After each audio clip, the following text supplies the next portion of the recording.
Diamond through the chat like yo, her blow my phone like ngasi je ko kano to buni ba my camera je ngatang hura lagai wa khangang buni ba du mayam puna like share subscribe amdi kai kai to ya ga to bo ado mayam ha party mayam tang ho to dana subscribe to san je ma gi je 100k hol laga ko kano to je ba ngasi di my camera je ina dum pai rani kano to je kano to je ha bani ba akhoi na hojik la I je akhoi na ti ne ai than ne je do ai lai je kai dana khang de do je mayam puna yengmin na se ba ko ado hojik sonda tungna mayang kharan jo photocopy je thengjan ro de bera ta duini ba ado sum akoi be jai sum ulake ko mayam sum yengmin je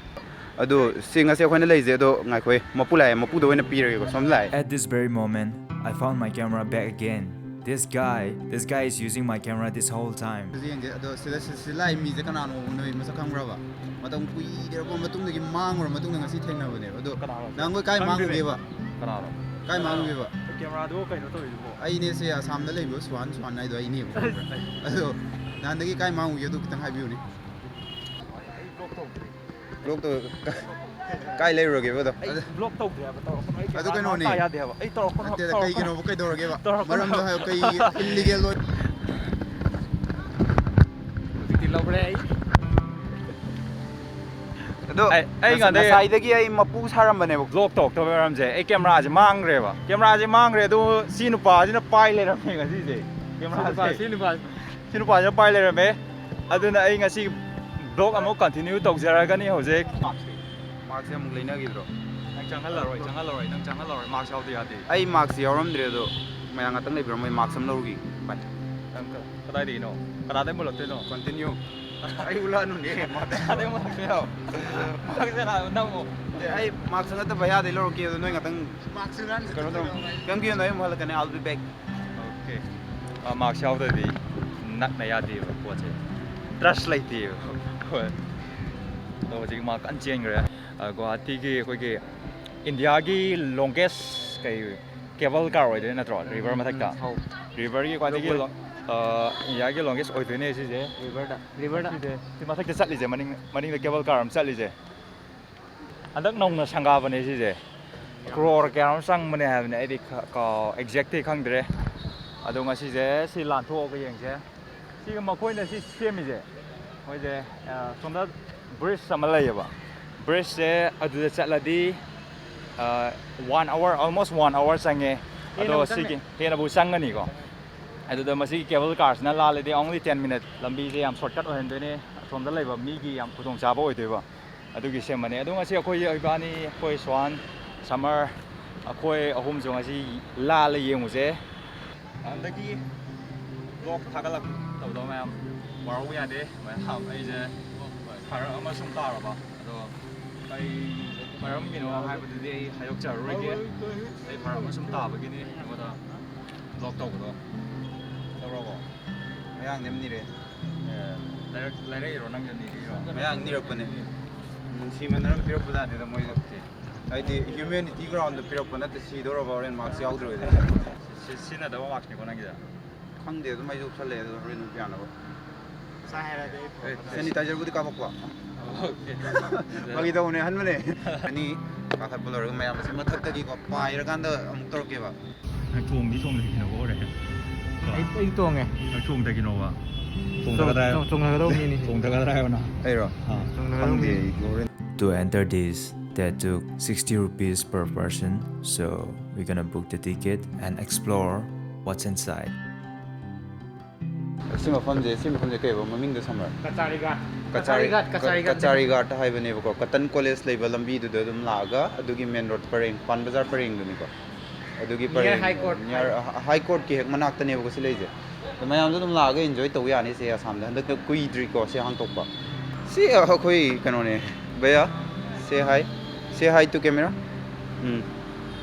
malai mal to khoi kano ticket to silai ai je jantra mantra yam yam pang khong khong ta na ko khong birak ta bi som do uri je si mathak to uri je ko si pareng je oi dine ba duga asida island macham su lei ba asi lantho ga Brahmaputra gi hek ꯂꯣꯏꯕ ꯖꯒꯥꯗꯨꯗ ꯑꯩꯈꯣꯏ ꯑꯃꯨꯛ ꯀꯨꯝꯃꯅꯤ ꯑꯁꯣꯝꯗꯒꯤ ꯑꯃꯨꯛ ꯑꯁꯣꯝ ꯃꯐꯝꯗꯨ ꯌꯧꯔꯀꯥꯟꯗ ꯑꯃꯨꯛ ꯎꯠꯂꯛꯀꯦ ꯑꯗꯨꯒ ꯑꯗꯨ ꯃꯤ ꯆꯠꯅꯕ ꯍꯧꯔꯦꯁꯦ ꯑꯩꯈꯣꯏ ꯑꯃꯨꯛ ꯀꯧꯔꯛꯑꯅꯦꯕ ꯑꯩꯁꯦ ꯄꯨꯔꯥ ꯑꯩꯈꯣꯏꯒꯤ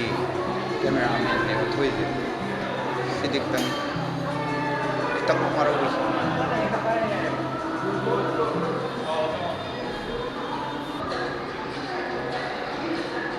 ꯑꯩꯈꯣꯏ ꯁꯤ ꯑꯃꯨꯛ ꯅꯪꯍꯧꯗ꯭ꯔꯗꯤ ꯐꯔꯛ ꯌꯥꯝ ꯇꯥꯅꯤ ꯑꯗꯨꯅ ꯑꯩꯈꯣꯏ ꯆꯠꯂꯦ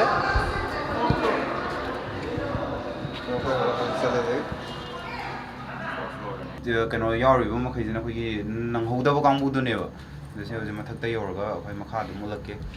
ꯅꯪꯍꯧꯗꯕ ꯀꯥꯡꯕꯨ ꯃꯥꯅꯦ ꯉꯁꯥꯏ ꯑꯍꯥꯟꯕꯗ ꯅꯪꯍꯧꯗꯕꯗꯣ ꯑꯩꯈꯣꯏ ꯅꯪꯍꯧꯗꯕ ꯀꯥꯡꯕꯨ ꯑꯣꯏꯗꯣꯏꯅꯦ ꯇꯤꯡ ꯇꯣꯡ ꯁꯤꯗ ꯀ꯭ꯌꯨ ꯑꯃꯨꯛ ꯂꯦꯞꯇꯣꯏꯕ ꯀ꯭ꯌꯨ ꯑꯃꯨꯛ ꯑꯣꯀꯦ ꯑꯩꯈꯣꯏ ꯏꯁꯄꯤꯁꯦꯜ ꯀ꯭ꯌꯨꯅꯤ ꯁꯤ ꯃꯌꯥꯝꯁꯤꯒ ꯇꯧꯃꯤꯟꯅꯗꯣꯏꯅꯦ ꯌꯦꯡꯉꯣ ꯌꯦꯡꯉꯣ ꯅꯪ ꯃꯤꯍꯣꯟ ꯌꯥꯎꯗ꯭ꯔꯕꯣ ꯑꯩꯔꯣ ꯑꯩ ꯈꯪꯗꯦ ꯑꯩꯁꯦ ꯑꯍꯥꯟꯕ ꯇꯣꯡꯕ ꯑꯣꯏꯗꯣꯏꯅꯦꯕ ꯄꯨꯟꯁꯤꯒꯤ ꯃꯥꯅ ꯄꯣꯛꯄꯗꯒꯤ ꯑꯣꯀꯦ ꯃꯥꯅ ꯄꯣꯛꯄꯗꯤ ꯍꯦꯛ ꯑꯗꯒꯤ ꯑꯍꯥꯟꯕ ꯑꯣꯏꯗꯣꯏꯅꯦ ꯑꯗꯣ ꯌꯦꯡꯉꯁꯤ ꯇꯣꯡ ꯅꯪ ꯃꯤꯍꯣꯟ ꯀꯃꯥꯏꯅ ꯇꯧꯔꯤꯒꯦ ꯑꯗꯨꯗꯤ ꯌꯥꯎꯔꯤ ꯅꯪ ꯌꯥꯎꯔꯤꯌꯦ ꯑꯣꯀꯦ ꯃꯤꯍꯨꯟ ꯌꯥꯎꯗꯕ ꯃꯤꯒ ꯇꯣꯡꯕ ꯃꯤꯍꯨꯟꯕꯨꯗꯤ ꯌꯥꯎꯏꯀꯣ ꯑꯗꯣ ꯌꯥꯔꯦ ꯆꯤꯟ ꯊꯤꯔꯦ ꯐꯖꯅ ꯆꯤꯟ ꯊꯤꯔꯁꯤ ꯍꯣꯔꯦꯟ ꯃꯊꯛ ꯌꯧꯔ ꯉꯥꯡꯉꯒꯦ ꯇꯤꯟꯖꯟ ꯋꯥꯈꯜꯅ ꯅꯣꯏ ꯁꯤꯒꯤ ꯇꯤꯀꯦꯠꯁꯦ ꯁꯤꯖꯤꯟꯅꯕ ꯌꯥꯔꯔꯣꯏ ꯅꯣꯏꯁꯦ ꯇꯣꯇꯦꯜꯂꯤ ꯌꯨꯁꯂꯦꯁꯅꯦ ꯍꯥꯏꯕꯅꯦꯕꯁꯦ ꯃꯣꯏ ꯇꯣꯛꯈ꯭ꯔꯦꯕ ꯅꯤ ꯃꯈꯨꯟ ꯑꯅꯤꯀꯣ ꯅꯪ ꯏꯔꯣꯏ ꯍꯩꯕ꯭ꯔꯣ ꯍꯥꯏ ꯅꯪ ꯏꯔꯣꯏ ꯍꯩꯕ꯭ꯔꯣ ꯏꯔꯣꯏꯕꯗꯤ ꯀꯩ ꯋꯥꯅꯣ ꯍꯣꯔꯦꯟ ꯌꯥꯜꯂꯛꯀꯦꯔꯣꯏꯀꯣ ꯏꯔꯣꯏꯕꯗꯨꯗꯤ ꯂꯥꯏ ꯑꯗꯣ ꯃꯣꯏ ꯍꯧꯖꯤꯛ ꯀꯩꯅꯣꯁꯦ ꯌꯧꯁꯜꯂꯛꯑꯦ ꯑꯩꯈꯣꯏꯁꯦ ꯇꯣꯡꯗꯣꯔꯦ ꯑꯗꯣ ꯑꯩ ꯏꯔꯣꯏꯕꯕꯨ ꯀꯥꯎꯊꯣꯛꯈ꯭ꯔꯦ ꯏꯁꯤꯡ ꯇꯥꯔ ꯈꯪꯒꯅꯤ ꯍꯣꯔꯦൻ ꯍꯣꯔꯦꯟ ꯏꯁꯤꯡ ꯇꯥꯔ ꯈꯪꯒꯅꯤ ꯏꯔꯣꯏꯕ ꯍꯩꯇꯦ ꯍꯥꯏꯕ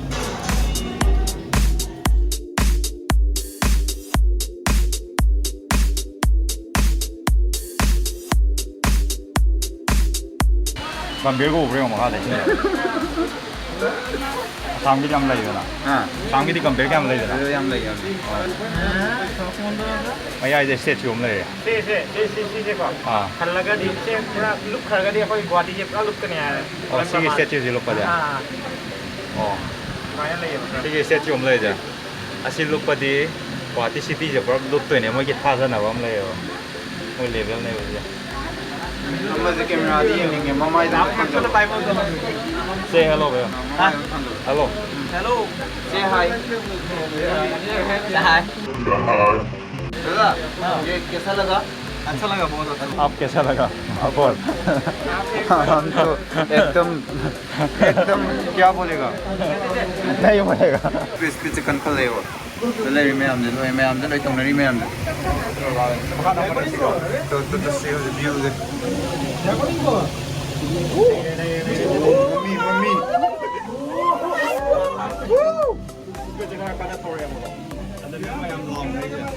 मम्मी ꯐꯖꯕꯁꯦ ꯌꯦꯡꯍꯧꯔꯣꯏꯗꯣꯏꯅꯦ video ꯅꯝꯅꯤꯡꯉꯥ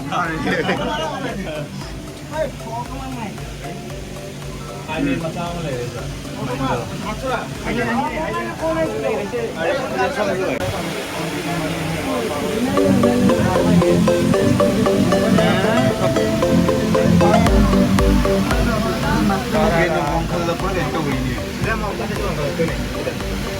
ini waktu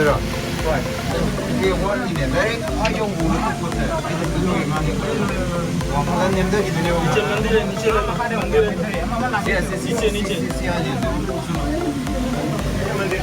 바이크하게 향해 브라마푸트라 마야에다 이거 예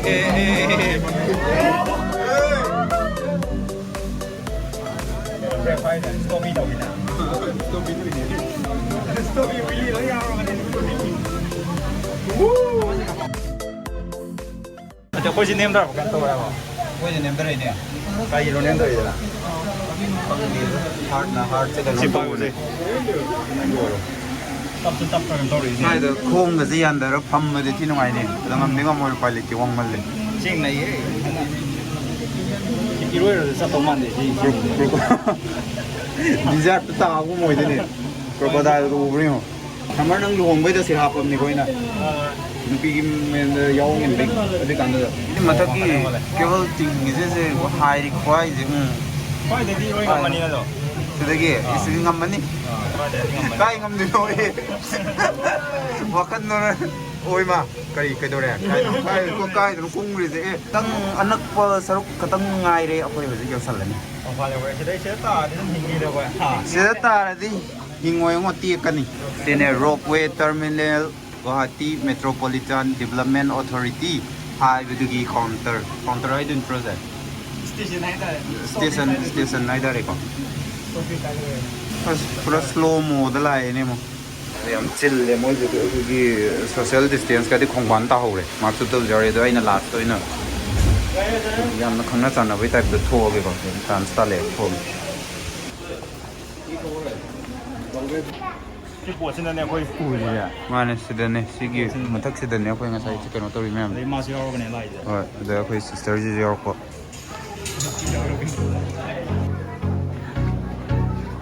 Quay dầu ra gì? asi to ngam matung am ticket amuka han gi dura ba natra ka kai kai to bon lai ge sai da khoi ju kem khang de som khang de sida lai da som kai kai kamai to ge do dum yeng je makha dum ulak ke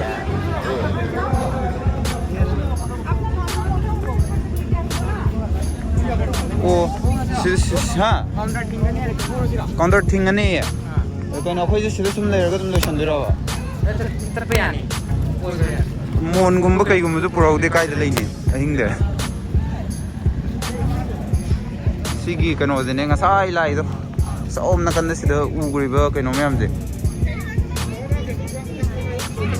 सिगी island जने लाला इधर ना 스피치 양이네. 시 스피치는 호잉가 다 동이도.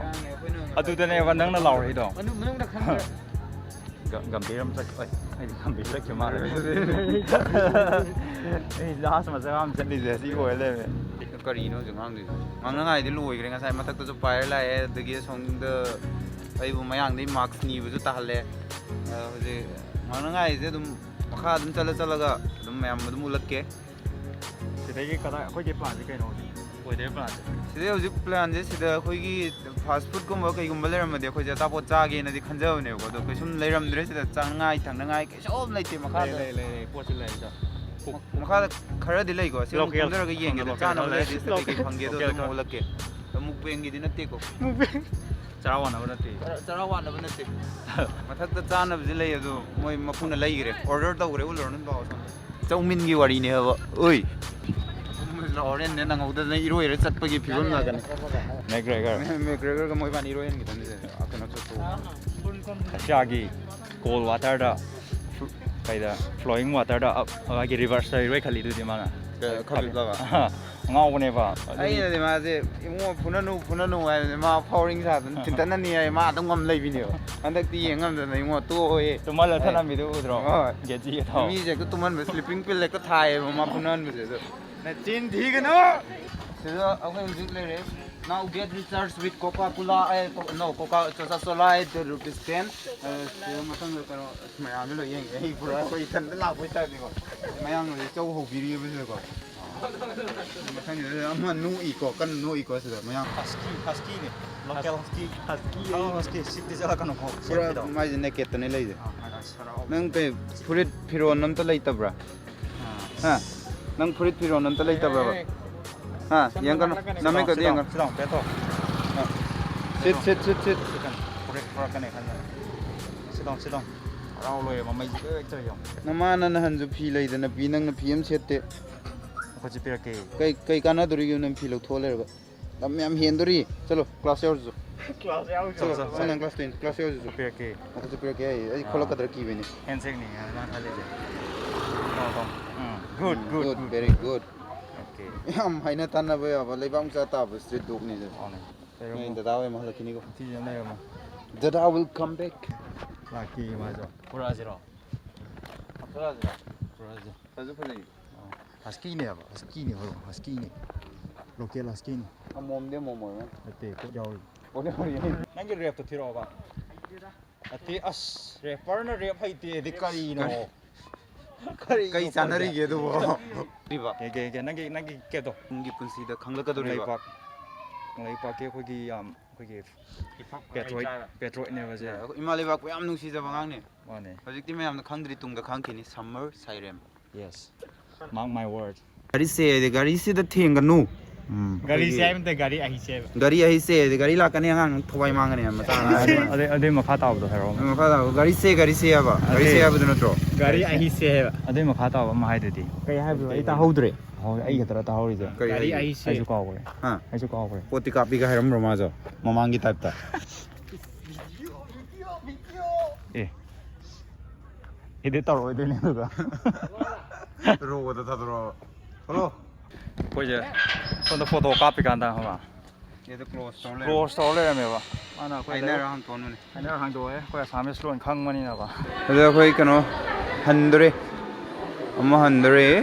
dagi aje pung mari ga minute mukani ticket ka ga mu halani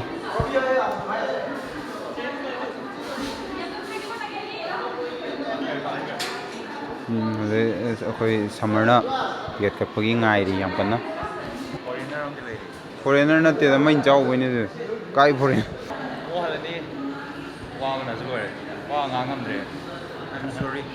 papa ꯑꯩ ꯆꯥꯎꯔꯦ ꯕ꯭ꯔꯍ꯭ꯃꯄꯨꯇ꯭ꯔ ꯂꯥꯜꯂꯂꯦ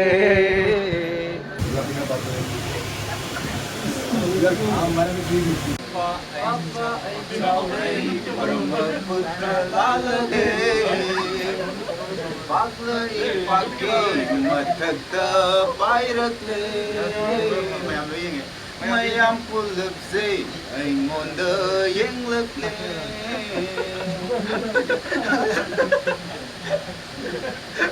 ꯃꯌꯥꯝ ꯄꯨꯜꯂꯣꯏꯗꯦ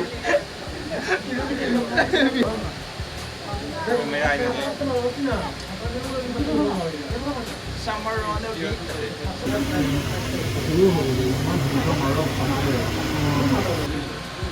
ꯅꯪ ꯁꯤ ꯇꯥꯔꯦ ꯈꯜꯂꯣꯕ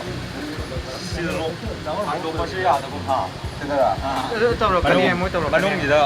ꯑꯗꯨꯝ ꯏꯔꯣꯏ ꯇꯥꯕꯅꯦꯕ ꯃꯅꯨꯡꯁꯤꯗ ꯑꯐꯥꯕ ꯂꯥꯏꯇꯤꯟ ꯂꯣꯏ ꯁꯣꯟꯗꯥꯅꯤ ꯀꯩꯅꯣ Hey God, save me. This is true love. ꯇꯧꯗꯥꯕ ꯃꯥꯛꯁꯦ ꯀꯩꯒꯤꯅꯣ ꯂꯧꯈꯣꯏꯁꯦ ꯀꯩꯒꯤꯅꯣ ꯂꯧꯈꯣꯏꯁꯦ ꯑꯦ ꯐꯥꯏ ꯐꯥꯏ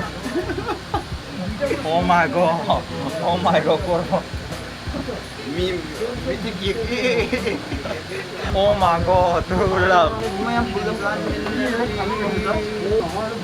ꯂꯩꯄꯥꯛꯇ ꯆꯥꯎꯕꯅꯤ ꯂꯣꯛꯇꯥꯛꯇ ꯁꯤꯅꯤ ꯒꯥꯏꯖꯜꯂꯣ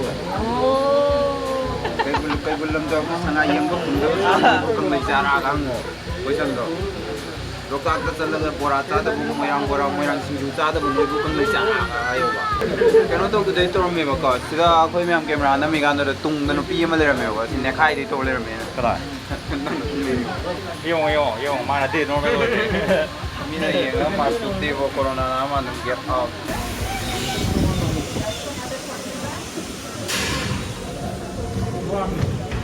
Finally ꯊꯣꯛꯂꯛꯑꯦ ꯑꯦꯛꯖꯤꯠꯇ ꯅꯣꯡꯉꯥꯜꯂꯦ ꯁꯤ ꯌꯧꯔꯀꯥꯟꯗ ꯐ꯭ꯔꯦꯁ ꯈꯔ ꯑꯣꯏ ꯁꯤ ꯌꯧꯔꯀꯥꯟꯗ Katanya tahudre nanti. ꯆꯠꯂꯒ ꯇꯧꯍꯧꯁꯦ Tahudre. ꯑꯩꯈꯣꯏꯗꯤ ꯍꯣꯏ ꯔꯦꯗꯤꯗ ꯆꯠꯄꯅꯦꯕ ꯉꯁꯤꯁꯦ ꯇꯠꯂ ꯇꯥꯔꯛꯑꯁꯨ ꯇꯧꯔꯣꯗꯅ Papa ay chaure kumlaklo sadarasi. ꯅꯣꯏꯗ ꯗꯥꯁꯤꯗꯤ ꯂꯥꯛꯂꯦꯅꯦ ꯃꯐꯝꯁꯤꯗ ꯀꯗꯥꯏꯗꯅꯣ ꯅꯪꯅ ꯈꯣꯡꯂꯤꯕ ꯄꯥꯏꯊꯔꯛꯎꯅꯦ ꯔꯦꯞ ꯑꯃꯨꯛ ꯊꯤꯌꯨꯗꯅ ꯔꯦꯐꯔ ꯑꯩꯈꯣꯏ ꯀꯪꯂꯩ ꯁꯥꯏꯒꯤ ꯔꯦꯐꯔ ꯀꯪꯂꯩ ꯌꯣ ꯑꯣ ꯇꯥꯔꯦ ꯇꯥꯔꯛꯀꯅꯣ ꯏꯕꯣ ꯌꯣꯡꯅꯒꯗꯤ ꯄꯨꯔ ꯆꯦꯟꯈꯤꯔꯣꯏꯀꯣ ꯑꯩꯈꯣꯏ ꯀꯩꯒꯤꯅꯣ ꯁꯤ ꯊꯝꯃꯤꯁꯦ ꯊꯝꯃꯤꯁꯦ ꯈꯪꯗꯦ ꯀꯩꯒꯤꯅꯣ ꯑꯩꯈꯣꯏ ꯁꯤ ꯀꯦꯃꯦꯔꯥ ꯊꯝꯃꯤꯁꯦ ꯆꯠꯁꯤꯔꯣ Amba mina kangi. ꯆꯥꯛ ꯑꯃ ꯆꯥꯔꯨꯒꯤꯒꯦ ꯉꯁꯤ ꯆꯥꯛ ꯆꯥꯗ꯭ꯔꯤꯌꯦ ꯁꯣꯝꯗ ꯆꯥꯛ ꯄꯤꯖꯔꯨꯈꯤꯒꯦ ꯀꯦꯃꯦꯔꯥꯁꯤ ꯎꯊꯛꯇ ꯅꯞꯄ ꯊꯝꯕꯅꯦ ꯆꯠꯂꯒꯦ ꯍꯥꯏꯔꯣ ꯅꯣꯏ ꯆꯠꯂꯒꯦ ꯃꯊꯪ ꯑꯃꯨꯛ ꯂꯥꯛꯀꯥꯟꯗ ꯊꯦꯡꯅꯔꯁꯦ Sodi. ꯁꯣ ꯑꯗꯨꯝ ꯄꯤꯔꯛꯎꯅ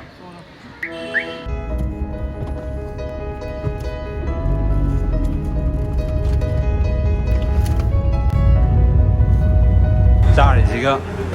ꯄꯤꯔꯤꯁꯤꯒ